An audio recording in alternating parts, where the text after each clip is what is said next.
usomye mucete Paulo yandikiye abanyefeso mu gice cya 5:25 naho yari karahanura imiryango, aha yarageze mbere ku bagabo n'abagore, yarageze ku mugabo aramubwira ngo akunde umugore wiwe nk'uko Kristo akaniko nshaka, nk'uko Kristo nawe yakunze ishengero akaryigura.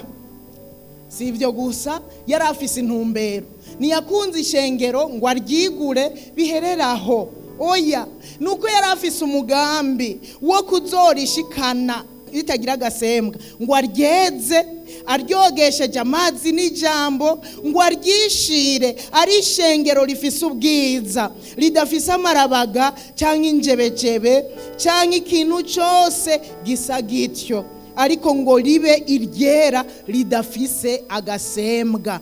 Haleluya. Yesu yapfiriye ishengero, yariguze ishengero, aritanga kubw'ishengero. Ishengero rero si inyubako, ariko ni jewe nawe, nibo yari karavuga.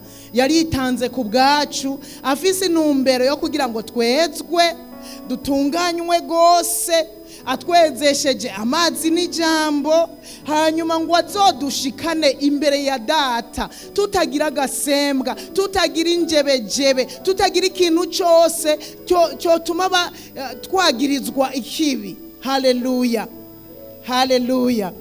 Yesu yatanze ubugingo bwiwe afise umugambi wo kuzogushikana kwa Data uri umuntu muzima, ariko navuze yuko ufise agasembwa n'injebejebe nkuko nyene iri jambo rivuga, ntazomutwara.